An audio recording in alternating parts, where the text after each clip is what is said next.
Sir का मैं introduction दे देता हूँ। सर का नाम आप सभी को पता है, जैसे कि हम लोग ने जो आज हम लोग ने पोस्टर रखा था उसपे भी मैंने बताया था। सर का नाम है डॉक्टर तनवीर शेख। इनका बीएमएस हुआ है, बीएमएस करने के बाद इन्होंने एमएस किया है। उसके बाद सर का पीएचडी भी सर ने उसके बाद पीएचडी किया है। उसके बाद सर एमओसी के तौर पे पालघर डिस्ट्रिक्ट में चीफ मेडिकल ऑफिसर भी हैं। नोडल ऑफिसर के तौर पे भी सर ने काम किया है। फिर डिस्ट्रिक्ट आयुष ऑफिसर, ये पद पे भी सर इससे पालघर में इस पद पे भी सर ने काम किया है। फिर सर को बहुत सारे पुरस्कार से भी नवाजा गया है, जैसे बैंक ऑफ बड़ौदा हो गया, फिर से इंडियन मेडिकल एसोसिएशन, इनके द्वारा भी इनको बहुत सारे पुरस्कार मिले, सर को दिया गया है। फिर मेरे हेल्थ आइकॉन का भी इनको पुरस्कार दिया गया है। फिर रोटरी क्लब के द्वारा, जो कि आप सभी को पता है, इनके द्वारा भी सर को बहुत सारे पुरस्कार मिले। तो सर का जैसे मैंने इंट्रोडक्शन दिया है, तो सर से भी हम लोग जानेंगे कि सर का जर्नी कैसे था, सर ने अपना जर्नी किस तरीके से आगे फॉरवर्ड किए हैं, तो उनके बारे में हम लोग जानेंगे। तो सर सबसे पहला मेरा सवाल है कि आपने जब बीएमएस कंप्लीट किया तो आपके पास भी बहुत सारे क्वेश्चंस होंगे कि बीएमएस करने के बाद क्या करना चाहिए, पीजी करना चाहिए या फिर आगे कुछ और करना चाहिए। तो आपने इस क्वेश्चन का आंसर किस तरीके से निकाला सर, ये थोड़ा गाइड कीजिए सर। जी, सबसे पहले तो सभी व्यूअर्स को, सभी पार्टिसिपेंट्स को गुड इवनिंग। बहुत बहुत स्वागत है आपका लाइव स्ट्रीम में। और डॉक्टर मौर्य, आवाज आ रही है डॉक्टर साहब? हाँ सर, आ रहा है जी।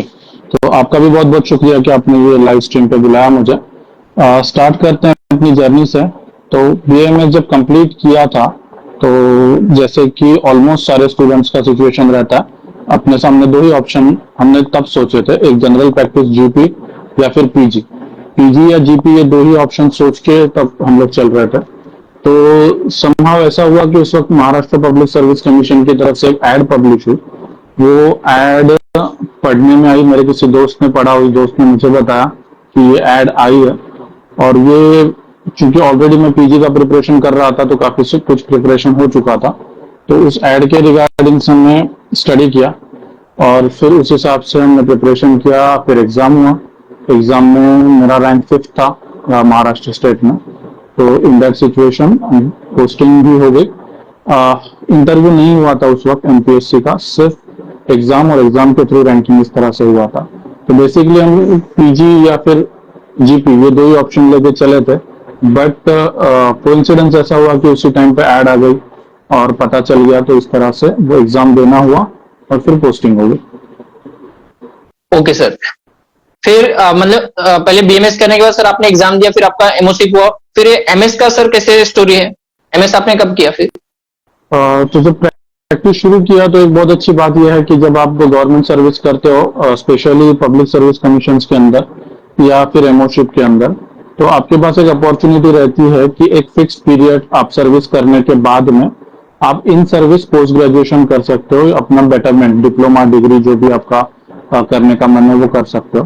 तो 3 साल का प्रोविजन था उस वक्त कि अगर आप 3 साल तक अपना जॉब करते हो कंटिन्यूअसली, तो 3 साल के बाद आप एलिजिबल हो जाते हो in service post graduate entrance exam देने के लिए। तो 3 साल हमने सर्विस करने के बाद एलिजिबिलिटी आई, तो उसके बाद में हमने एग्जाम दिया और उस एग्जाम के थ्रू फिर, मतलब पीजी एंट्रेंस एग्जाम के थ्रू फिर सिलेक्शन हुआ, तो फिर शल्य तंत्र में पीजी की। ओके सर, आप लोगों को मैं और एक चीज बता देता हूँ। सर का ना रक्त मोक्षण के ऊपर बहुत जबरदस्त वर्क हुआ है, तो इसके बारे में हम लोग एक नेक्स्ट एपिसोड जब भी रिकॉर्ड करेंगे तब हम लोग रक्त मोक्षण के बारे में बात करेंगे। आज हम लोग सीधा सिर्फ एमओ के ऊपर फोकस करेंगे। सर एक चीज और पूछना था, जैसे अभी पीएचडी है, तो पीएचडी बहुत सारे लोग करते हैं, जिसको टीचिंग पर्पज के लिए अगर आगे जाना है, हम लोग को ज्यादा करके यही मालूम है कि जिसको आगे जाकर टीचिंग करना है तो वो लोग ज्यादा करके पीएचडी करते हैं। पीएचडी करने का सर और क्या क्या बेनिफिट है, और उसके पीएचडी करने से और हम लोग क्या क्या बेनिफिट हो सकता है, किस तरीके से किया जाता है, इसका एग्जामिनेशन के बारे में सर? पीएचडी का एक तो आपने खुद बता दिया कि टीचिंग के फील्ड में काम आता है। दूसरा ये है, पीएचडी बेसिकली आपका रिसर्च वर्क होता है, आप रिसर्च कितना अच्छे से कर सकते हो। तो रिसर्च के लिए आजकल बहुत सारे आयुष फील्ड के अंदर अपॉर्चुनिटीज अवेलेबल हैं। बहुत सारे कंपनीज आयुर्वेदा और आयुष से रिलेटेड मेडिसिन डेवलप कर रहे हैं। तो जितना अच्छा आपका रिसर्च होगा, जितना अच्छा वो मेडिसिन डेवलप होगा, उतने सारे अपॉर्चुनिटीज आपके पास हैं। तो एक तो आपने जो बताया वो है टीचिंग फील्ड। उसके अलावा काफी सारे फार्मा कंपनीज के अंदर आजकल ऑप्शंस अवेलेबल हैं कि अगर आपका रिसर्च वर्क मेडिसिन रिलेटेड है या कोई फॉर्मुलेशन रिलेटेड है, तो वहां पे भी बहुत सारे ऑप्शंस अवेलेबल हैं। कुछ अब्रॉड में भी जॉब अपॉर्चुनिटीज अवेलेबल रहती हैं जहाँ पे भी आपको पीएचडी का फायदा होता है। और वैसे बेसिकली आप सब्जेक्ट कौन सा ले रहे हो और पढ़ाई क्या कर रहे हो उस पे डिपेंड करता है।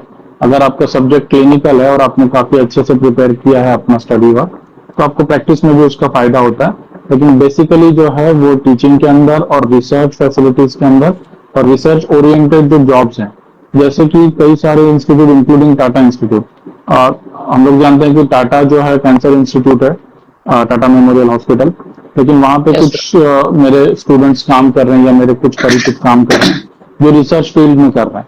टाटा का एक प्रोजेक्ट चल रहा है जिसमें वो आयुष रिलेटेड इंटीग्रेशन के साथ डेवलप कर रहे हैं कुछ मेडिसिन। तो ऐसे बहुत सारे प्रोजेक्ट भी चल रहे हैं अलग अलग इंस्टीट्यूट्स के थ्रू, जहाँ पे ऑलरेडी बीएमएस पीएचडी काम कर रहे हैं। तो उस रिसर्च वर्क के अंदर they prefer PhD. Research fellow के पोस्ट आते हैं कई बार, उसमें वो लोग प्रेफर करते हैं पीएचडी। सीसीआरएस जो है, central council for research in Ayurveda and सिद्धा, वहां पे रिसर्च ऑफिसर्स के पोस्ट आते हैं, वहां पे पीएचडी के लिए अवेलेबिलिटी है। तो इस तरह से पीएचडी के लिए काफी कुछ अवेलेबल है इसका। ओके, सर ने बहुत अच्छा चीज बताया कि अभी हम लोग सोच रहे थे बीएमएस करने के बाद खाली प्रैक्टिस, मगर सर ने जैसे बताया कि जो जितना भी रिसर्च वर्क है, जैसे अभी टाटा इंस्टीट्यूट ऑफ कैंसर है, ठीक है, फिर से जो अपने आयुष डिपार्टमेंट से है, तो ये रिसर्च वर्क में भी हम लोग जा सकते हैं। ये भी एक बहुत अच्छा अपॉर्चुनिटी है जहाँ पे हम लोग एक एज ए करियर वहां पे भी हम लोग ज्वाइन हो सकते हैं। तो सर ने इसके ऊपर बहुत अच्छे से बताया है। सर एक चीज और पूछना था मुझे, जैसे आपने जो एमओ का एग्जाम दिया, तो आपने जो एमओ का एग्जाम दिया उसका प्रिपरेशन आपने कैसे किया? एमओ के एग्जाम में अलग अलग स्टेट का अलग अलग सिलेबस होता है। अभी रिसेंटली भी महाराष्ट्र स्टेट गवर्नमेंट का पब्लिक सर्विस कमीशन का एक एग्जाम है, 5 सितंबर को होने वाला। तो सिलेबस sir. के अंदर जो है मैक्सिमम सिलेबस जो है वो आयुर्वेद रिलेटेड रहता है। Ayurveda related Okay, sir. Syllabus समझो 60 to 70% रहता है, और उसके अलावा 30 to 40% अदर रहते हैं टॉपिक्स। जैसे अभी करंट एग्जाम जो चल रहा है उसका सिलेबस इस तरह से है कि 60% सिलेबस आयुर्वेद का है, उसमें भी जो आयुर्वेद के क्लिनिकल सब्जेक्ट हैं उसके अंदर उन्होंने फोकस करा है। 20% सिलेबस है नेशनल हेल्थ प्रोग्राम, जो अलग अलग national Okay, health sir. Programme है। For example national tuberculosis elimination programme, national vector borne disease control programme, या फिर RCH reproductive and child health, non communicable disease, बहुत सारे प्रोग्राम है। तो वो 20% उन्होंने रखे हैं मार्क्स। और 20% जनरल सब्जेक्ट्स हैं। जनरल सब्जेक्ट के अंदर आता है आपका ज्योग्राफी, आपका हिस्ट्री, पॉलिटी, फ्रीडम फाइट का इतिहास, भारत की संस्कृति, करंट अफेयर्स, ये सारी चीजें हैं। तो अभी जो महाराष्ट्र में एग्जाम हो रही है उसका सिलेबस इस तरह से 60% आयुर्वेद, 20% नेशनल हेल्थ प्रोग्राम्स, 20% जो जनरल सब्जेक्ट्स हैं वो। तो इसका प्रिपरेशन अपने को करना है। 60% जो आयुर्वेद का सिलेबस है उसका प्रिपरेशन अपने को ठीक वैसे ही करना है, एग्जैक्टली जैसे हम लोग पीजी एंट्रेंस की पढ़ाई करते हैं। पीजी एंट्रेंस की पढ़ाई के लेवल की भी पढ़ाई होती है, उसी तरह से एमसीक्यू आते हैं और उसी तरह से अपने को सॉल्व करना होता है। बस इसमें फर्क ये होता है कि ये स्टेट के हिसाब से अलग अलग रहता है। हेल्थ जो है वो स्टेट का सब्जेक्ट है। हमने सिविक में पढ़ा होगा, नागरिक शास्त्री जिसको कहते हैं, कि 3 तरह की लिस्ट है हमारे कॉन्स्टिट्यूशन के अंदर। एक है कि जिसपे लॉ बनाने का अधिकार केवल सेंट्रल गवर्नमेंट को है, एक है जिसको में लॉ बनाने का अधिकार स्टेट गवर्नमेंट को है, और एक जो है जिसमें दोनों भी सेंट्रल और स्टेट गवर्नमेंट लॉ बना सकते हैं। तो हेल्थ जो आता है वो सेंट्रल नहीं बल्कि स्टेट गवर्नमेंट के अंदर आता है। तो अलग अलग स्टेट्स में रूल्स अलग अलग रहता है। तो कुछ स्टेट जो है वो एग्जाम ऑनलाइन कंडक्ट कराते हैं, कुछ स्टेट्स ये एग्जाम ऑफलाइन कंडक्ट कराते हैं। एक एग्जाम्पल मैंने अभी महाराष्ट्र का दिया। कुछ स्टेट्स जो है उसको 70-30 करके भी सिलेबस को डिवाइड करते हैं। जैसे यूपी में लास्ट टाइम एग्जाम हुई थी तो 70% आयुर्वेद का सिलेबस था और 30% जनरल टॉपिक थे। ये भी डिपेंड करता है कि आप एग्जाम कौन सी पोस्ट के लिए दे रहे हो। जैसे AMO आयुर्वेद मेडिकल ऑफिसर, ये पोस्ट हम लोग जानते हैं। तो आयुर्वेद मेडिकल ऑफिसर के लिए जब एग्जाम होती है तो इसमें नेशनल हेल्थ प्रोग्राम वगैरह नहीं आएगा। लेकिन महाराष्ट्र के अंदर क्या है, महाराष्ट्र के अंदर BAMS ग्रेजुएट्स को परमिशन है to practise modern medicine to the extent of their training and knowledge. ये जो महाराष्ट्र में कानून है, महाराष्ट्र मेडिकल प्रैक्टिशनर्स एक्ट जो है, उसके तहत हमको सर्टन प्रैक्टिस की इजाजत है। तो इसलिए महाराष्ट्र में जब आप मेडिकल ऑफिसर करके काम करते हो तो आप एलोपैथी का भी काम करते हो, आपको कई बार मेडिको लीगल केसेस भी हैंडल करने पड़ते हैं। तो वो काम ऑलमोस्ट इक्विवेलेंट है कि जो MBBS मेडिकल ऑफिसर कर रहा है। तो इसलिए महाराष्ट्र में जब एग्जाम होती है तो मॉडर्न मेडिसिन या नेशनल हेल्थ प्रोग्राम रिलेटेड भी टॉपिक्स पूछे जाते हैं। यही अगर कहीं और एग्जाम हो रही है, प्योर आयुर्वेद आपको करना है, तो आयुर्वेदिक इंस्टीट्यूट में ही आपको करना है या कहीं कॉलेज वगैरह में करना है, तो फिर वहां पे सिर्फ आयुर्वेद पूछा जाएगा और जनरल टॉपिक्स पूछे जाएंगे। आजकल कुछ कुछ जगह पे रिसर्च एंड स्टैटिस्टिक्स भी पूछे जाते हैं, क्योंकि जैसे हमने पहले डिस्कस किया कि रिसर्च में भी काफी काम हो रहा है, तो रिसर्च एंड स्टैटिस्टिक्स को भी अलग वेटेज दिया जाता है। तो इस तरह से अलग अलग वेटेजेस दिए जाते हैं। बेसिकली आपको जो 60% सिलेबस है आयुर्वेद का या 70%, उसका प्रिपरेशन वैसे ही करना है ठीक जैसे हम लोग पीजी एंट्रेंस का करते हैं। और जो जनरल टॉपिक्स रहेंगे तो उसके पब्लिक सर्विस कमीशन के एग्जाम के अलग अलग बुक आते हैं, जैसे MPSC Maharashtra public service commission, इसके प्रिपरेशन के बुक आते हैं और अलग अलग क्लासेस भी होते हैं। तो हम लोग बुक पढ़ते थे, क्योंकि पूरा क्लास करना टाइम के हिसाब से फिजिबल नहीं है एमपीएससी का, तो हम लोग ये पर्टिकुलर टॉपिक्स के बुक पढ़ते थे और क्वेश्चन सॉल्व करते थे। और जो आयुर्वेद रिलेटेड सिलेबस है उसका हमने ट्यूशन भी ज्वाइन कर रखा था, उसके बुक भी पढ़ते थे, उसका एग्जाम भी देते थे। आजकल कुछ स्पेसिफिक भी आते हैं बाहर, कोचिंग इंस्टीट्यूट्स हैं या ट्रेनर्स हैं कि जो तीनों चारों कंपोनेंट सारे सिलेबस का अपने क्लासेस के अंदर इंक्लूड करते हैं, तो वो भी कर सकते हैं। और अगर आपको कोचिंग नहीं करनी है तो बुक्स पढ़ सकते हैं। बुक्स में आप पीजी एंट्रेंस के book plus public service commission के एग्जाम के बुक, ये दोनों को कंबाइन करके उसकी पढ़ाई कर सकते हैं। ओके सर, आपने बहुत अच्छे से गाइड किया इसके ऊपर। सर एक सवाल मेरा ये है, जैसे अभी आपने बोला कि 60% जो सिलेबस है वो आयुर्वेद पोर्शन होता है, तो इसमें जैसे अभी जो पदार्थ विज्ञान हो गया, संस्कृत हो गया, रिसर्च स्टैट हो गया, तो ये सब सब्जेक्ट पे भी ज्यादा क्वेश्चन आते हैं क्या सर? जनरली जो क्लिनिकल सब्जेक्ट हैं उस पर ज्यादा सवाल आते हैं, पदार्थ विज्ञान, संस्कृत और रिसर्च स्टैट।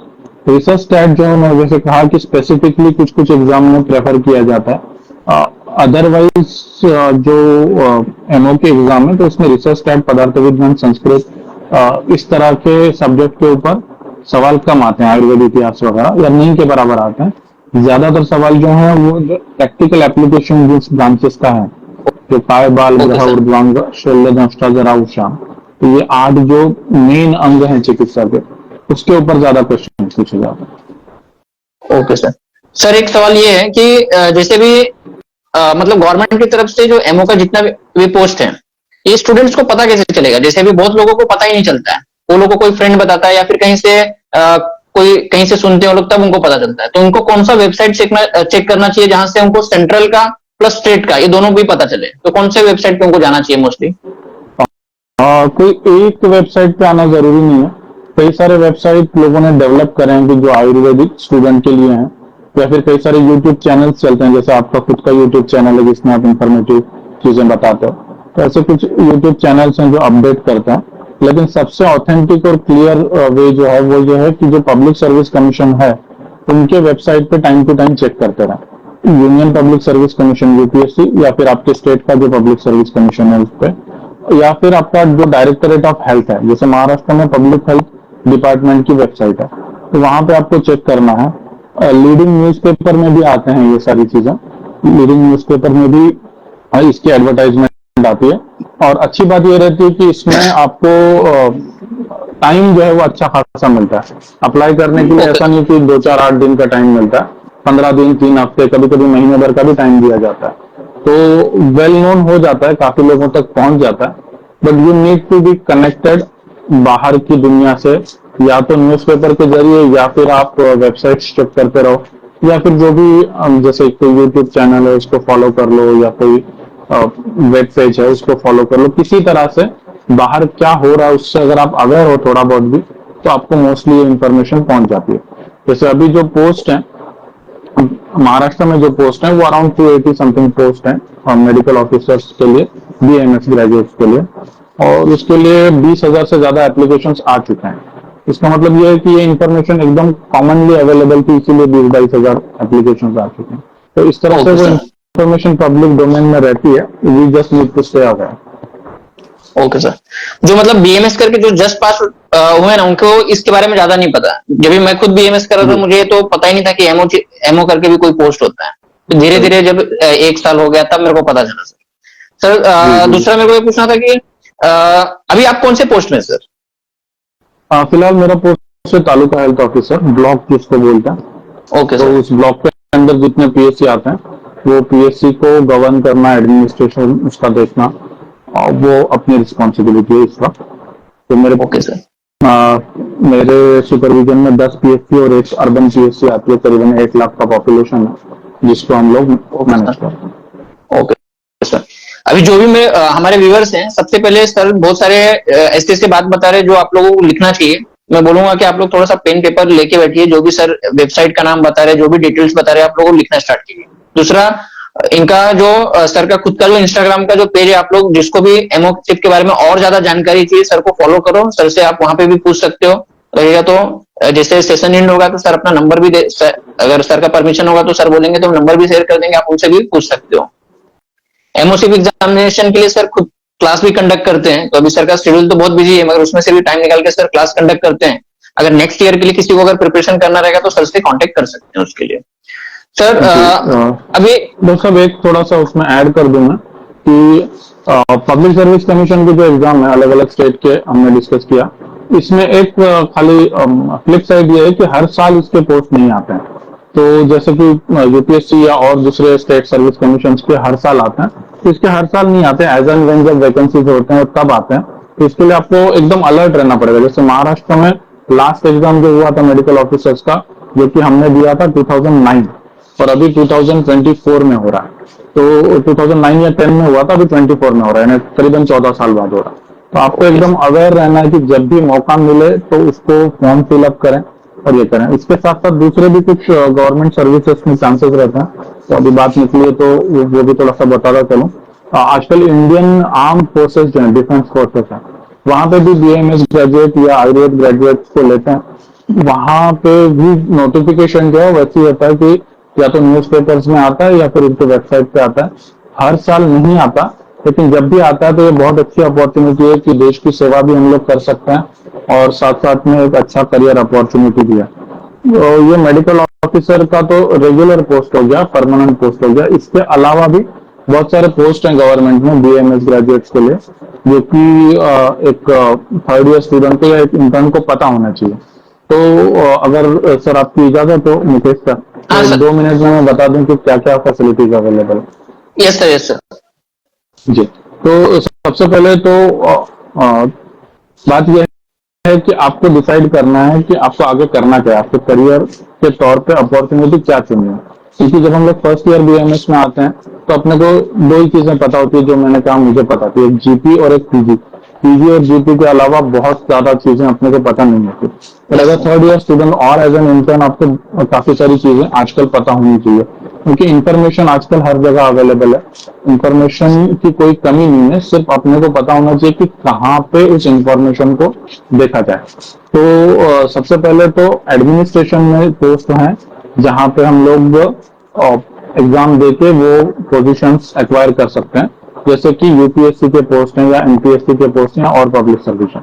तो यूपीएससी के थ्रू आईएएस, आईपीएस, आईआरएस होना, तो अपने स्टेट के पब्लिक सर्विस कमीशन के थ्रू भी बहुत सारी चीजें अवेलेबल है।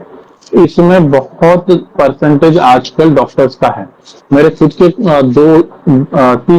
3 क्लासमेट हैं वो पब्लिक सर्विस कमीशन के थ्रू एक सिविल सर्वेंट करके कर रहे हैं। मैंने भी एमपीएससी का एग्जाम दिया, लेकिन मैंने मेडिकल ऑफिसर यानी मेडिकल फील्ड का दिया था, और मेरे दूसरे कुछ दोस्त थे उन्होंने एडमिनिस्ट्रेशन वाला दिया था। तो मैं 3 मेरे क्लासमेट हैं, 40 की हमारी बैच थी, 40 में से 4 हम लोग आ गए एमपीएससी में, यानी सक्सेस रेट 10% का हो गया। इससे भी ज्यादा का सक्सेस रेट आजकल है, क्योंकि आप 4 साल 4.5 साल पढ़ाई करते हो, आपका आईक्यू बहुत अच्छा होता है, तो बाकी स्टूडेंट के मुकाबले में आपको बहुत अच्छी अपॉर्चुनिटी है अगर आप आईपीएस, आईएएस बनना चाहो, या फिर अपने पब्लिक सर्विस कमीशन से एसडीएम या जो भी बनना है आप बन सकते हो। तो ये एक हो गया एडमिनिस्ट्रेटिव लेवल का। दूसरा जो चांसेस हैं मेडिकल ऑफिसर के यहाँ से, तो मेडिकल ऑफिसर के लेवल पे जो है वो एक तो मैंने आपको बता दिया कि मेडिकल ऑफिसर्स ग्रुप ए या ग्रुप बी का पोस्ट होता है, जो एग्जाम के थ्रू होता है, पब्लिक सर्विस कमीशन के थ्रू होता है। ये अलग अलग स्टेट अलग अलग तरह से कंडक्ट करते हैं, कुछ ऑनलाइन करते हैं, कुछ ऑफलाइन करते हैं। कुछ स्टेट के अंदर एग्जाम के बाद में इंटरव्यू लिया जाता है, कुछ स्टेट के अंदर एग्जाम के बाद इंटरव्यू नहीं लिया जाता, सिर्फ एग्जाम के मार्क्स पे भी वो लोग पोस्टिंग देता है। और क्वेश्चंस जो हैं वो क्वेश्चंस में भी 2 तरह से मार्किंग सिस्टम में 2 तरह से करते हैं।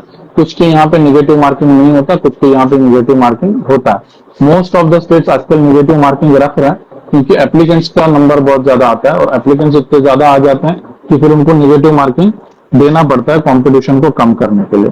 तो ये हो गया मेडिकल ऑफिसर का पोस्ट। इसके अलावा एनएचएम नेशनल हेल्थ मिशन के अंदर कुछ कॉन्ट्रेक्चुअल पोस्ट हैं जहां पे बीएमएस डॉक्टर्स को अपॉर्चुनिटी है। तो उसमें से एक अपॉर्चुनिटी है मेडिकल ऑफिसर आयुष। हर एक जो डिस्ट्रिक्ट है वहां पे जो रूरल हॉस्पिटल है, आरएच जिसको बोलता है, और सब डिस्ट्रिक्ट हॉस्पिटल है, वहां पे एक आयुष सेल अभी स्टैब्लिश्ड है। और आयुष सेल में 3 तरह के पैथी के लिए पोस्ट भी अवेलेबल है, जिसमें आयुर्वेद का भी पोस्ट अवेलेबल है, यूनानी का भी पोस्ट अवेलेबल है और होम्योपैथी का भी पोस्ट अवेलेबल है। इसके अलावा योगा इंस्ट्रक्टर का भी पोस्ट यहाँ पे भी आपको अपॉर्चुनिटी है। हालांकि सैलरी यहाँ पे थोड़ी सी कम है। स्टार्टिंग सैलरी महाराष्ट्र के अंदर मेरे हिसाब से कुछ 28,000 वगैरह है, लेकिन यहाँ पे अपने को जॉब अपॉर्चुनिटी अवेलेबल है। ये आयुष मेडिकल ऑफिसर का जॉब हो गया। दूसरा एक है community health officer.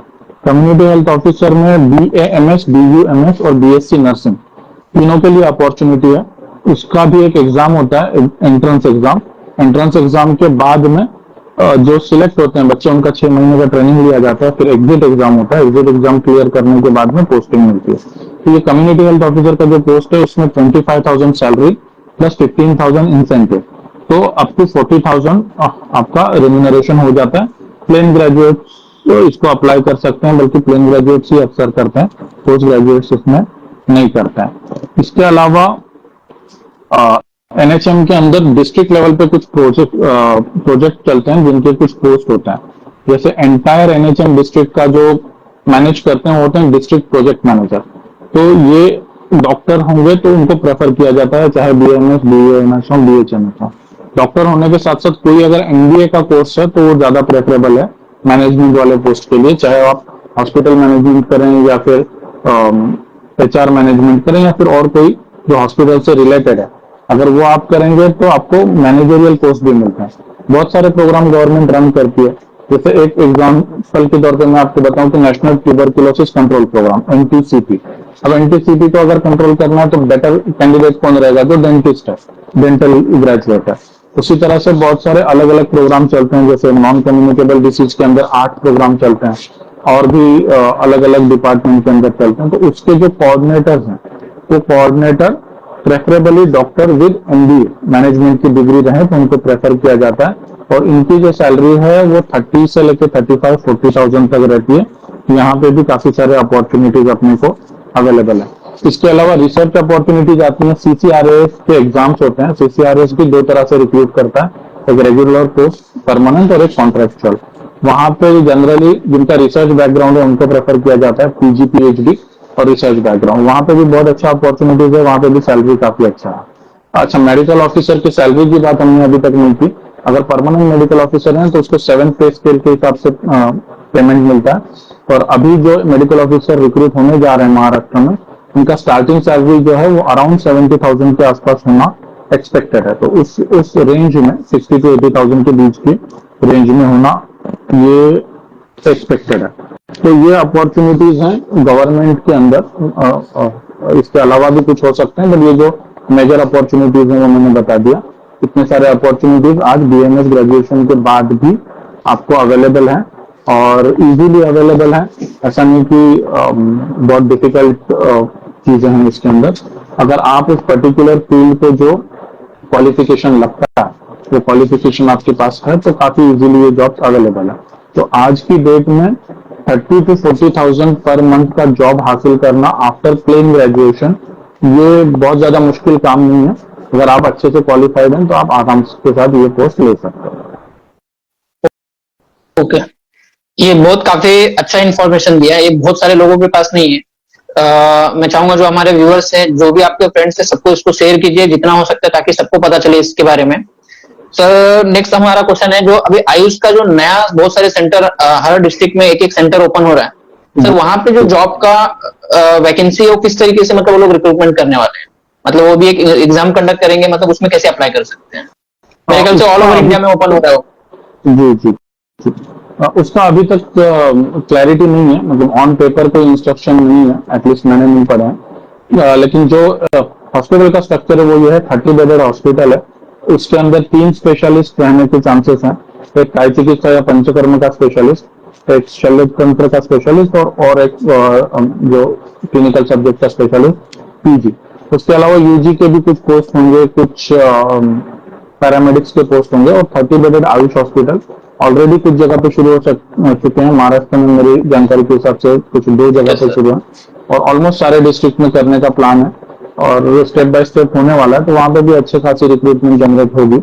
But right now वो डिक्लेयर्ड नहीं है या ऑन पेपर अवेलेबल नहीं है, तो इसके बारे में हम लोग क्लियर कट नहीं बता सकते, और जब भी कभी वो आएगा तो we will try and share that information. Okay sir, ये भी एक अपॉर्चुनिटी है, सबको ध्यान में रखना है कि अभी वहां पे भी कुछ सीट गवर्नमेंट फिलअप करेंगे, तो आप लोगों को उस पर भी एक अपना नजर रखना है। वो कभी भी आ सकता है, हो सकता है 1 साल या फिर 2 साल के अंदर कभी भी आ सकता है, तो उस पर भी अपना नजर रखना है। बाकी आप लोग जो काम कर रहे हो करते रहो, मगर जैसे मैंने बताया कि आयुष का जो अभी नया नया जो भी ब्रांच ओपन हो रहा है, इस पे आपको नजर रखना है। जैसे ही सीट आता है तुरंत आप वहां पे अप्लाई कर सकते हो।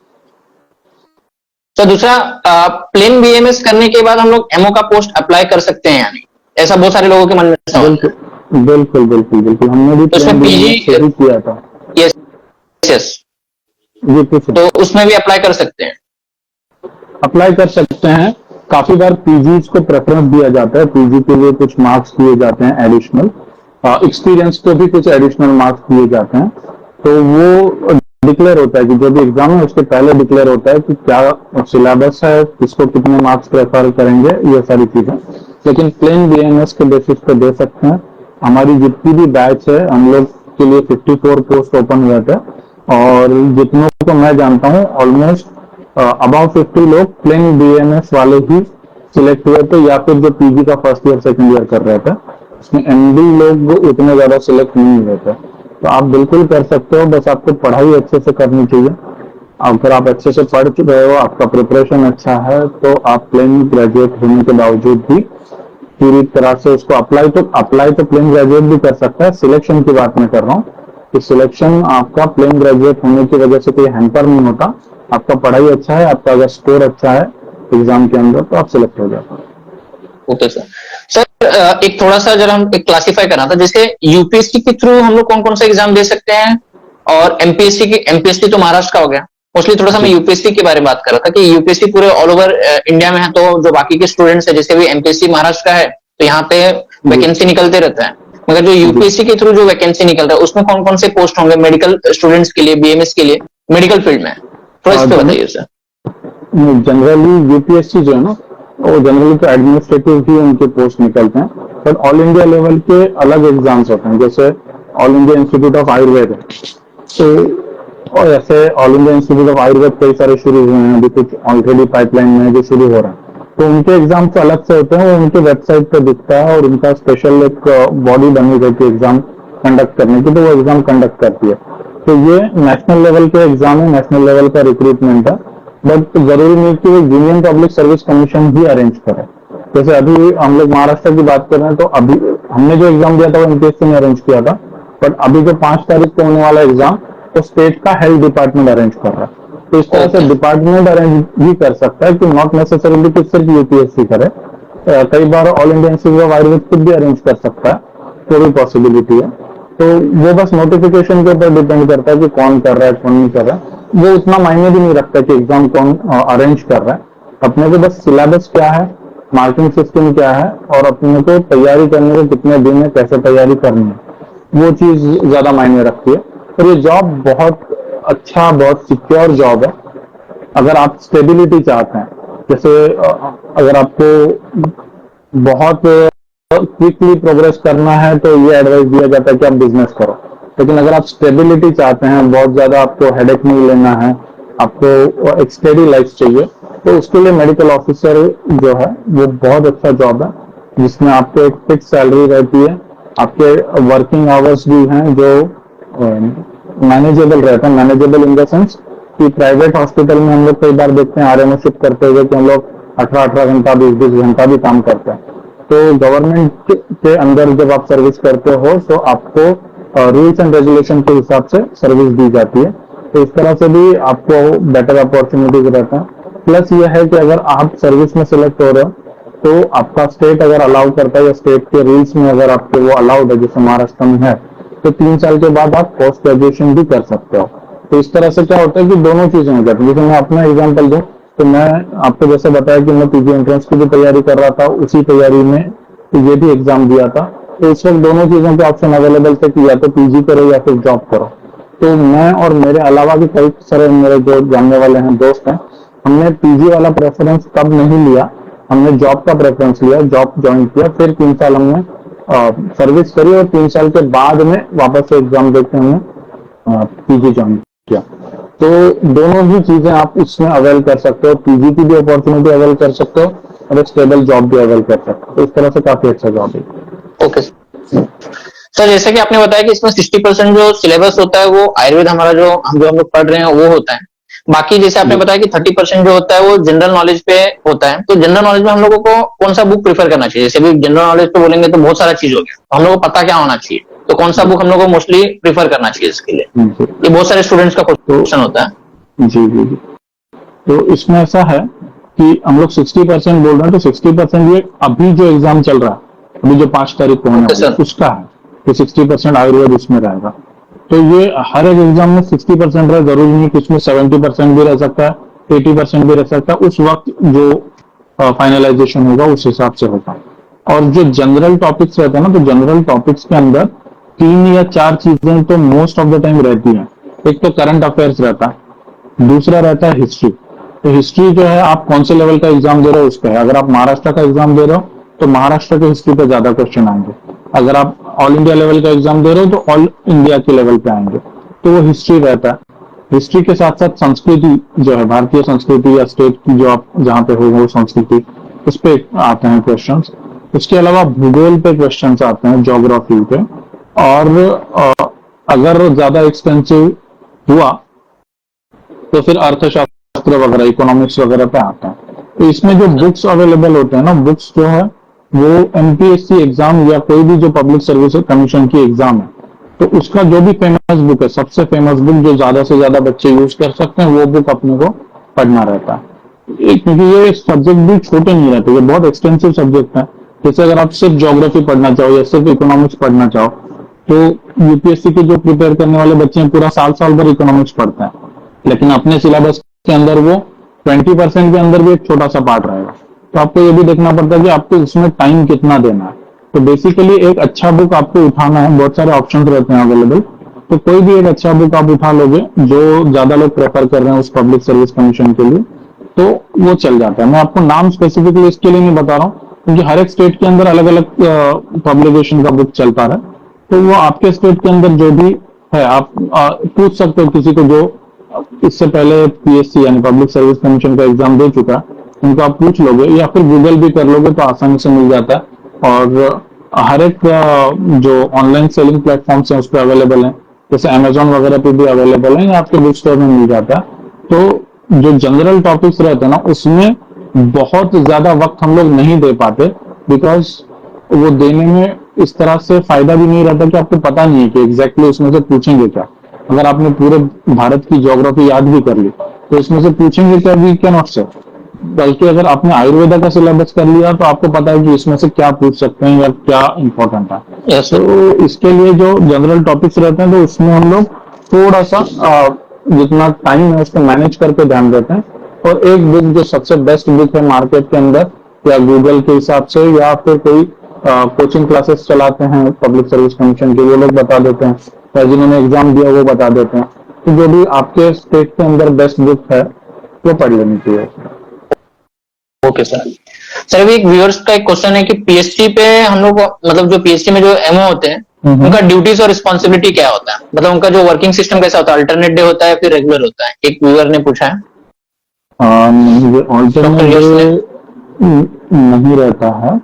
आपका जो ड्यूटी का सिस्टम है ये रहता है कि आपको हेडक्वार्टर पे रुकना रहता है, हेडक्वार्टर स्टे रहता है। जैसे जहां पे भी जिस भी पीएचसी पे आप काम करोगे अगर, तो उस पीएचसी के हेडक्वार्टर पे आपको स्टे करना है सबसे पहले तो।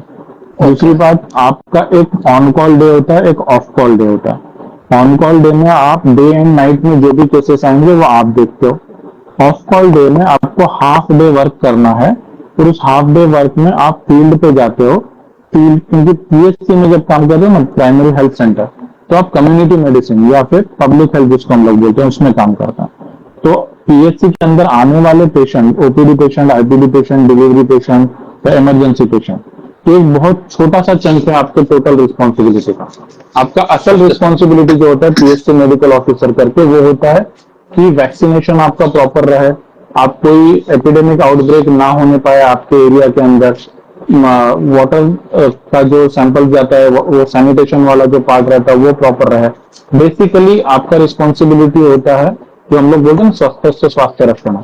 तो पीएचसी मेडिकल ऑफिसर का major chunk of the duty वो है कि आपके फील्ड के अंदर आपको इसको रोकना। Communicable disease, non communicable disease, जो भी पब्लिक हेल्थ कार्ड है उसको आपको एड्रेस करना रहता है। और एक छोटा पार्ट जो है वो रहता है आपका ओपीडी एंड आईपीडी। तो एक पूरा दिन आप ओपीडी आईपीडी करते हो, नेक्स्ट डे आप फील्ड विजिट करते हो, फील्ड रिलेटेड काम करते हो, एंड देन हाफ डे के बाद में आप अपना क्वार्टर्स पे, जो भी हेडक्वार्टर है वहां पे आप अपने क्वार्टर्स पे अपने रूम पे आराम कर सकते हो। फिर नेक्स्ट डे वापस से आपका ऑन कॉल डे रहता है। तो ये लोगों ने एक धारणा शायद कहीं कहीं पे बना ली होगी कि एक दिन काम करो और घर चले जाओ, तो ऐसा नहीं रहता। Okay sir. सर थोड़ा सा मुझे ये पूछना था, जैसे अभी अभी आप इतने बड़े पोस्ट पे भी हो, एमओ के पोस्ट पे हो, तो मतलब अभी लाइफ में भी आपको और भी कुछ करना है या फिर अभी यहीं पे इसी को कंटिन्यू करना है? नहीं, अभी तो मैं थोड़ा सा, मतलब मेरा जो इंटरेस्ट है वो टीचिंग फील्ड में है।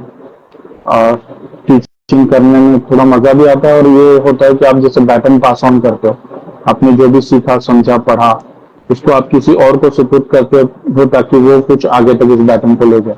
तो करंटली मैं वो देख रहा हूँ कि किस तरह से दूसरे जो नए आने वाला जो यंग ब्लड जिसको बोलते हैं, उसको किस तरह से हम लोग ट्रेन कर पाए। हम लोग ट्रेनिंग रिलेटेड मेंटोरिंग प्रोग्राम्स में ज्यादा फोकस कर रहे हैं। ऑल इंडिया लेवल पे कुछ प्रोग्राम्स चलते हैं, जैसे सीएचओ मेंटोरशिप प्रोग्राम, तो वहां पे मैं मेंटोर करके काम करता हूँ, या फिर डिस्ट्रिक्ट लेवल पे भी जो ट्रेनिंग प्रोग्राम है तो उसमें करता हूँ। तो फिलहाल तो फोकस इस पे, ट्रेनिंग, टीचिंग, कोचिंग, इसमें कि नए मेडिकल ऑफिसर्स, नए पब्लिक हेल्थ स्पेशलिस्ट कैसे बेटर हम लोग उनको कम्युनिकेट कर पाए, फिलहाल इस पे काम। Okay sir. और फिर रिसर्च पे भी काम चल रहा है, पीएचडी पे, तो वो एक और सर अनदर फोकस। बहुत सारे अभी जैसे भी डॉक्टर्स होते बोलते हैं कि मेडिकल फील्ड है, बहुत ज्यादा फ्रस्ट्रेटेड लाइफ है इसमें, तो आप सर इसको किस तरीके से देखते हैं? मतलब आप ज्यादा इसको एंजॉय कर रहे हैं या फिर किस तरीके से आप देख रहे हैं इसको? देखो, मैं आपको इस तरह से समझाता हूँ कि फ्रस्ट्रेटेड इसलिए होती है बिकॉज उस चीज में आपका इंटरेस्ट नहीं है। जिस चीज में आपका इंटरेस्ट होता है उस चीज से आप फ्रस्ट्रेट नहीं हो सकते। और करियर में भी ऐसा बोला जाता है कि करियर भी आप इस तरह का चुनो कि जो करियर आपको काम नहीं लगे, और अगर आप काम नहीं लगे इस तरह का, कोई आपका हॉबी या कोई आपका इंटरेस्ट वाला टॉपिक चुनते हो, तो फिर you are not working a day. For example मैं आपको बताऊं कि जब आप कोई करियर चुनते हो तो एक 4 सवाल आपको पूछने रहते हैं अपने से। सबसे पहला सवाल होता है कि आपको क्या अच्छा लगता है। जैसे मुझे क्रिकेट खेलना अच्छा लग सकता है, मुझे भागना, दौड़ना, कूदना अच्छा लग सकता है, मुझे 10 चीजें अच्छी लग सकती हैं। तो दूसरा सवाल इसमें है कि जो भी चीज आपको अच्छी लगती है, क्या आप उसमें अच्छे हैं। जैसे मैं बोला कि क्रिकेट खेलना, अब इंडिया के अंदर हर तीसरे चौथे टीनेजर को क्रिकेट खेलना अच्छा लगता है, लेकिन सारे उसके अंदर अच्छे नहीं होते। तो दूसरा सवाल यह है कि अगर आपको जो चीज करना अच्छा लगता है तो आप उसमें से कौन सी चीज में अच्छे हो, what are you good at. Third ये है कि उस चीज के अंदर से आपका एक्सपेक्टेशन क्या है, आप उसको करियर बनाने की अपेक्षा रखते हो क्या।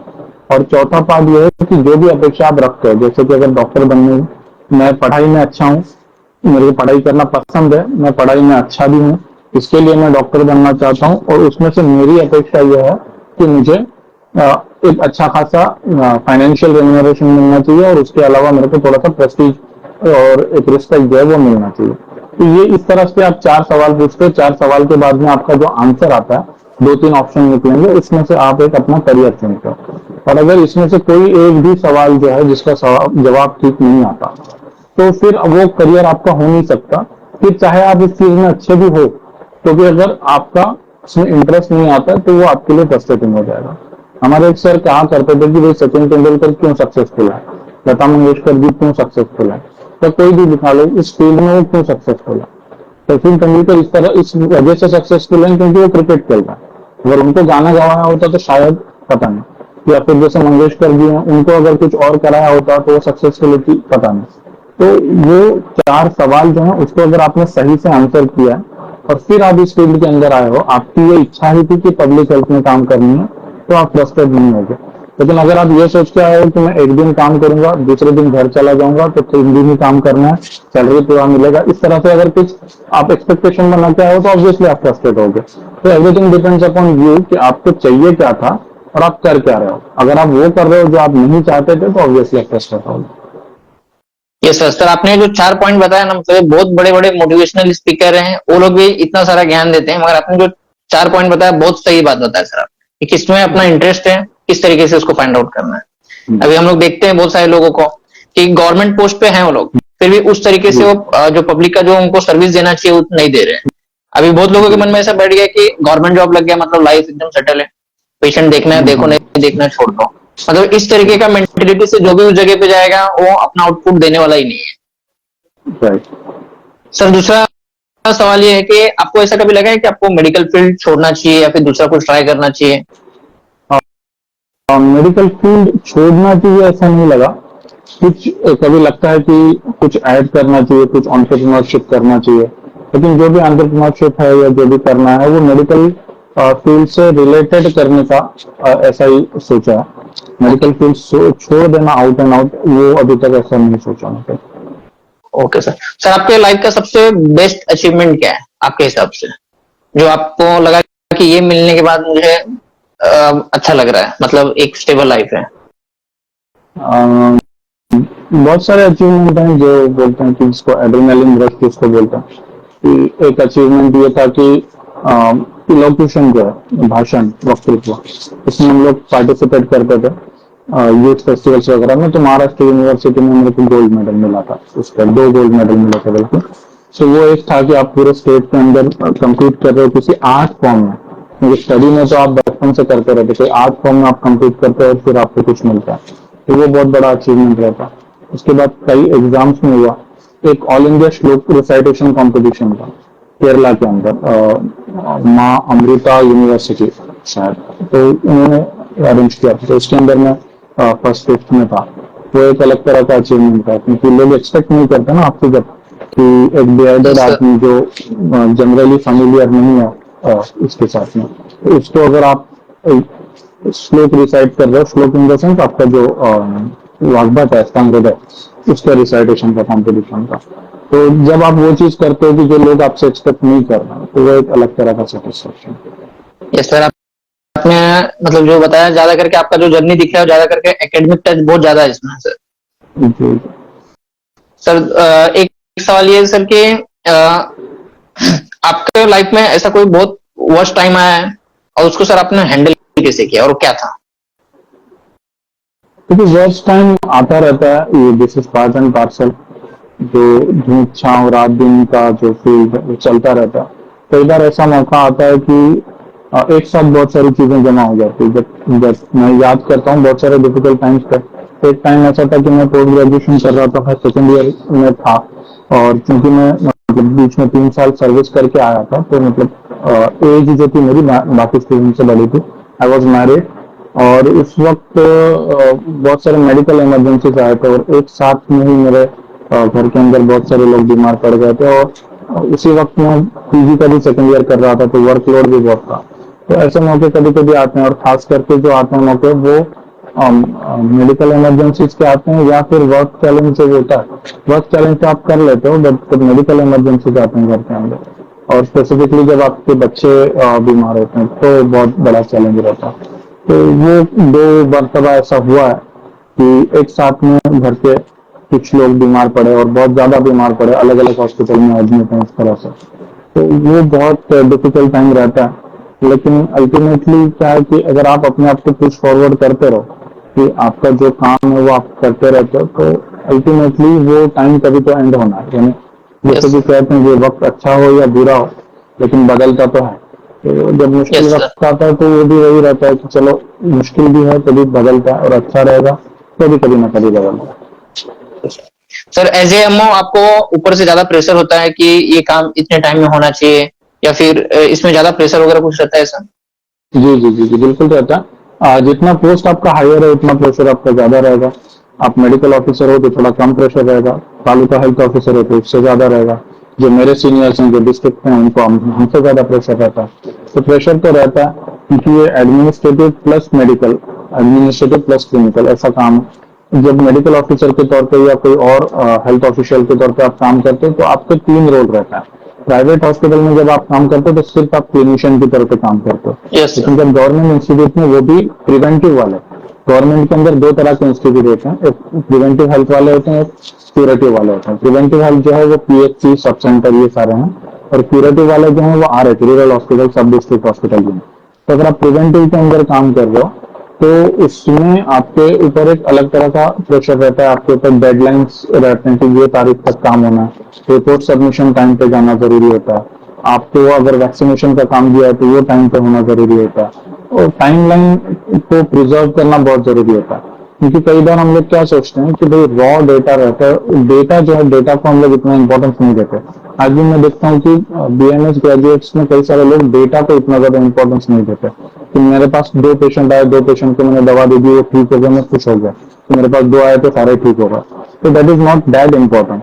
अगर मेरे पास इसी चीज के लिए 200 पेशेंट आए, फिर मैं 200 लोगों को दवा दूं और फिर उसमें से 100-150 ठीक हो जाए, तो दैट डेटा इज इम्पोर्टेंट। तो ये चीजें हमको प्रिजर्व करनी पड़ती हैं, और ये डेटा हमको रिपोर्ट करना पड़ता है। क्योंकि ये डेटा जिस तरह से हम रिपोर्ट करेंगे वो स्टेट पे जाएगा, कलेक्ट होगा, सारे स्टेट का डेटा कलेक्ट होगा, नेशनल पॉलिसी बनेगी। तो जब आप गवर्नमेंट में काम करते हो तो आप 3 तरह से काम करते हो, एक तो क्लिनिशियन, दूसरा पब्लिक हेल्थ स्पेशलिस्ट, और तीसरा मैनेजर। तो आपको क्लिनिशियन करके पेशेंट भी देखना है, पब्लिक हेल्थ स्पेशलिस्ट करके आपको वो भी मैनेज करना है, और तीसरा मैनेजर, यानी आपके इंस्टीट्यूट में सारी जरूरत की चीजें हैं, सारे लोग ठीक से काम कर रहे हैं, कोई एक साथ में 4 दिन छुट्टी पे नहीं चले गए, जो भी इंस्ट्रूमेंट, इक्विपमेंट, मेडिसिन लग रहे हैं वो भी अवेलेबल हैं ठीक से। ये सारी चीजें भी आपको ही देखनी रहती है। तो ये तीनों चीजों को आपको कंबाइन करके चलना पड़ता है। तो ऑब्वियसली प्रेशर तो रहता है, और जितना बड़ा आपका एरिया और पॉपुलेशन रहता है उतना आपके ऊपर प्रेशर थोड़ा ज्यादा भी रहता है। लेकिन साथ साथ में ये भी है कि जितना सेटिस्फैक्शन है आपके काम करने में, वो भी इस एरिया में ज्यादा रहता है। जैसे पब्लिक हेल्थ में ये है कि आप कुछ हीरोइक नहीं कर रहे हो, आप कुछ आउट ऑफ द वर्ल्ड नहीं कर रहे हो, बट आप जो भी छोटी छोटी चीजें कर रहे हो उन चीजों से बहुत ज्यादा लोगों को फायदा होता है। जैसे कि मैं कई सारे स्टूडेंट्स को बताता हूँ, मेरे जो आते हैं मेरे पास बात करने के लिए, इवन जेजे हॉस्पिटल के पोस्ट ग्रेजुएट स्टूडेंट भी आते हैं। जब भी वो कोई नई पोस्टिंग में आते हैं, एमडी स्टूडेंट्स, तो वो 1 घंटा 2 घंटे आके बैठते हैं, कुछ अनुभव शेयर करते हैं, कुछ हम लोग उनसे सीखते हैं, कुछ वो हमसे सीखने की कोशिश करते हैं। तो उनको मैं हमेशा बताता हूँ कि अगर आप एज ए मेडिकल प्रोफेशनल कोई भी एक फील्ड चुनो कि आपके हिसाब से ये जो है, ये फील्ड का डॉक्टर सबसे बड़ा डॉक्टर है। जैसे कि कोई बोलता है न्यूरो सर्जन सबसे ग्लैमरस फील्ड है, या कार्डियोवैस्कुलर सर्जरी सीवीटीएस ये सबसे ग्लैमरस फील्ड है, या जो भी जिसके हिसाब से भी है। तो एक बार आप अगर समझ लो कि ये फला डॉक्टर मेरे हिसाब से सबसे बड़ी ब्रांच है या सबसे ग्लैमरस ब्रांच है, but what ever that might be, अगर न्यूरो सर्जन रहे, कार्डियोथोरेसिक सर्जन रहे, जो भी रहे, तो एक बार में सिर्फ एक ही पेशेंट की जान बचा सकता है। वो पेशेंट जो उसके सामने उसके टेबल पे उसी पेशेंट की जान बचा सकता है। लेकिन पब्लिक हेल्थ में ऐसा रहता है कि अगर आप कहीं पर फॉर एग्जाम्पल एक आउटब्रेक हो गया, हेपेटाइटिस ए का आउटब्रेक हो गया, या डायरिया का, कॉलरा का आउटब्रेक हो गया, या कोई भी आउटब्रेक हो गया, अगर वहां पे आप जाके, आप डॉक्टर नहीं हो तो भी चलेगा, आप पैरामेडिक हो तो भी चलेगा, अगर कॉलरा के आउटब्रेक में या जॉन्डिस के आउटब्रेक में, जॉन्डिस जो कि हेपेटाइटिस ए रहे, ऐसे आउटब्रेक में जाके अगर आप लोगों को बस इतना समझा दो अच्छे से कि हाथ कब धोना है, हाथ कैसे धोना है 2 मिनट तक की सारे माइक्रो ऑर्गेनिजम्स के डिस्ट्रॉय हो जाए, और पानी को उबाल के कैसा पीना है, हाथ कैसे धोना है, पानी को कैसे उबालना है, इतना मैसेज अगर आप कन्वे कर दो तो आप लोगों को समझा सको, और लोगों को उस पर काम करने में या उसको फॉलो करने में अगर आप उसको उनको प्रेरणा दे सको, तो वो एक ही वक्त में, उस आधे घंटे के अंदर अगर आपने 200 लोगों को समझा दिया तो आपने 200 लोगों की जान बचा ली, जो कि कोई भी और फील्ड में पॉसिबल नहीं है। तो ये इस तरह का फील्ड है कि जहां पे आपको रेम्यूनरेशन भी मिलता है, अगर आप उस फील्ड में इंटरेस्टेड हो तो आपको एक अच्छा सेटिस्फेक्शन भी मिलता है, और ये ऐसा फील्ड है जहाँ पे आप एक वक्त में बहुत सारे लोगों का लाइफ अफेक्ट करते हो पॉजिटिवली। तो ये मौके, ये सारे चीजें यहाँ पे अवेलेबल रहती हैं। Yes sir. सर आपने बहुत अच्छा गाइड किया है। अभी तो बहुत सारे मेरे मन में और भी सवाल आते जा रहे हैं, तो मैं थोड़ा सा जी सेशन जी को और बड़ा करता हूँ सर, कोई दिक्कत नहीं है जी ना जी। इससे? नहीं एक नहीं सर, एक सवाल ये सर कि जैसे अभी जो प्राइवेट हॉस्पिटल है, जी जितने भी प्राइवेट हॉस्पिटल होते हैं या फिर नर्सिंग होम होते हैं या फिर जो आयुर्वेद के जो क्लिनिक होते हैं या फिर जीपी जी के जो क्लिनिक होते हैं, इस पे आपका कंट्रोल है या नहीं? मतलब उनको कुछ आपसे लेना देना है, मतलब कुछ परमिशन हो गया या फिर कुछ ट्रीटमेंट से रिलेटेड कोई गाइडलाइंस आता है, तो ये उन तक किस तरीके से जाता है? आ, इनके साथ में हम लोग ना कॉमन सेशंस कराते हैं, जैसे अलग अलग जो प्रैक्टिशनर्स के एसोसिएशंस होते हैं, तो इसके अंदर हमारे जो पब्लिक हेल्थ प्रोफेशनल्स हैं उनके लेक्चर्स होते हैं, प्रेजेंटेशन होते हैं, कि जो करंट गाइडलाइंस हैं उनको हम लोग बताते रहते हैं। हॉस्पिटल्स जो है ना, जो हॉस्पिटल्स या क्लिनिक हैं जो बॉम्बे नर्सिंग होम एक्ट के अंदर आते हैं, तो इनका यस सर। रजिस्ट्रेशन जो है वो डिस्ट्रिक्ट हेल्थ अथॉरिटीज के यहाँ पे होता है, डिस्ट्रिक्ट लेवल पे होता है। तालुका लेवल पे मैं काम करता हूँ, डिस्ट्रिक्ट लेवल पे रजिस्ट्रेशन होता है। जो ओके सर। क्लिनिक्स हैं, छोटे क्लिनिक्स हैं, ओपीडीज हैं, इसका अभी तक तो रजिस्ट्रेशन नहीं है, हो सकता है कि इन फ्यूचर आए या ना भी आए, बट उनका अभी तक कोई डायरेक्ट कंट्रोल हमारे अंडर नहीं है। बट हॉस्पिटल रजिस्ट्रेशन का कंट्रोल रहता है हेल्थ सिस्टम के अंदर, डिस्ट्रिक्ट हेल्थ अथॉरिटीज के पास ये कंट्रोल रहता है। लेकिन ओके एक सर। सिनर्जी जिसको बोलते हैं कि साथ में काम करते हैं, तो वो बहुत सारी जगह पे साथ में काम होता है। पब्लिक और प्राइवेट साथ में मिलकर कई जगह पे करते हैं, कुछ एनजीओ करते हैं, कैंप्स वगैरह ऑर्गेनाइज करते हैं, और नॉलेज शेयरिंग जो है वो थ्रू सीएमई वगैरह होता है। Okay sir. सर एक चीज और पूछना था, जैसे अभी बहुत बार ऐसे हम लोग सुनते हैं कि गवर्नमेंट ने बहुत सारे मेडिसिन को बैन किया है या फिर मार्केट से उसको रिमूव कर रहे हैं। अब ये जो चीज है ये फार्माकोविजिलेंस के अंडर में आता है, तो थोड़ा सा सर ये चेन के बारे में बताइए, और इसमें स्कोप क्या है, इसमें किस तरीके से बाकी लोग जॉब कर सकते हैं और ड्रग को किस तरीके से विड्रॉल करते हैं, थोड़ा सा सर ये बताइए, इसमें जॉब अपॉर्चुनिटी है? ये एक्चुअली इसका सिस्टम में नहीं ज्यादा बता पाऊंगा आपको, क्योंकि ये हमारे डिपार्टमेंट से नहीं होता। ये फूड एंड ड्रग्स का अलग डिपार्टमेंट होता है, एफडीए। तो एफडीए की अलग एग्जाम होती है, जैसे यहाँ पे मेडिकल ऑफिसर का जॉब है, वहां पे इंस्पेक्टर वगैरह के जॉब रहते हैं, उनका अलग एग्जाम होता है, उसमें भी बीएमएस डॉक्टर्स अप्लाई कर सकते हैं। और भी ओके कुछ सर। क्वालिफिकेशन हैं जिन पे जो लोग एग्जाम में अप्लाई कर सकते हैं। तो एग्जाम में अप्लाई करने के बाद एग्जाम देके सिलेक्शन होता है, तो आप एफडीए में काम करते हो। तो इसमें अन्न सुरक्षा अधिकारी करके एक पोस्ट होती है, फूड एंड ड्रग इंस्पेक्टर करके एक पोस्ट होती है, अलग अलग डिपार्टमेंट में। तो इस तरह से उनका अलग, टोटली अलग फंक्शनिंग होता है हेल्थ डिपार्टमेंट से। तो ये एक थोड़ा सा जनरल पब्लिक को नहीं पता रहता कि जो मेडिकल स्टोर्स हैं वहाँ का एडमिनिस्ट्रेशन या ड्रग रिलेटेड एडमिनिस्ट्रेशन, या कौन सी दवा मार्केट से निकाली जाएगी या रखी जाएगी, ये हेल्थ डिपार्टमेंट या मेडिकल ऑफिसर्स नहीं देखते हैं, ये एफडीए देखते हैं। Okay sir. अगर और किसी को कुछ सवाल पूछना है तो पूछ सकते हैं, वैसे सर ने बहुत अच्छा गाइड किया है। और एक एमओ को लेके बहुत ज्यादा मेरे से लोग सवाल पूछे थे कि क्या होता है, कैसे होता है। मेरे को लग रहा है कि ये सेशन के बाद सबका जो भी डाउट है क्लियर हो चुका होगा। फिर से मैं रिपीट कर रहा हूँ, सर का जो इंस्टाग्राम का अकाउंट है आप उनको फॉलो कर सकते हैं। सर उतना ज्यादा एक्टिव नहीं रहते हैं, मगर आप लोग फॉलो करेंगे तो सर एक्टिव हो जाएंगे। और जो भी आपके डाउट्स हैं, क्यूरी है एमओ से रिलेटेड, आप लोग सर से वहां पे पूछ सकते हैं। ओके। जी तो सर अगर किसी को अगर सर का नंबर भी चाहिए होगा तो आप इंस्टाग्राम पे कांटेक्ट कर सकते हैं। और जो लोग भी अगर अगली बार एमओ का एग्जाम के लिए प्रिपेयर करना होगा तो उसके लिए सर से आप लोग गाइडेंस ले सकते हैं। ओके। तो इसी तरीके से हम लोग अभी सेशन का एंड करेंगे। मैं फिर से एक बार बता रहा हूँ कि हमारा जो सेशन है द प्रैक्टिकल टॉक, इसका एक ही उद्देश्य है कि बीएमएस करने के बाद जो बहुत सारे अनडिस्कवर फील्ड है जो स्टूडेंट्स को मालूम नहीं है, बस हम लोग इस प्लेटफॉर्म के थ्रू उनको बता रहे हैं कि ये भी फील्ड है, आप लोग ये भी कर सकते हैं। तो हमारा जो मेन उद्देश्य है द प्रैक्टिकल टॉक का यही है। ठीक है। तो अभी हम लोग जो नेक्स्ट हमारा एपिसोड होगा उसमें हम लोग शायद एक मेरे स्टूडेंट हैं जो कि ड्रग इंस्पेक्टर अभी जस्ट बने हैं, तो शायद मैं उनको इन्वाइट करूंगा। तो हम लोग उनसे सुनेंगे कि ड्रग इंस्पेक्टर का क्या क्या रोल है, किस तरीके से बना जा सकता है, ये सब हम लोग वहां पे देखेंगे। सर आप आए इसके लिए बहुत धन्यवाद। बहुत बहुत धन्यवाद आपका, आपने बुलाया और बहुत अच्छे से सुना, बहुत बहुत धन्यवाद। Thank you sir. तो हम लोग सेशन को एंड करते हैं। अगर किसी का कुछ डाउट है तो एक बार बता दीजिए, नहीं तो फिर हम लोग सेशन एंड करते हैं। इससे बहुत सारा अभी चैट आ गया, अभी दिख भी नहीं रहा है, बहुत सारे चैट नीचे चले गए हैं।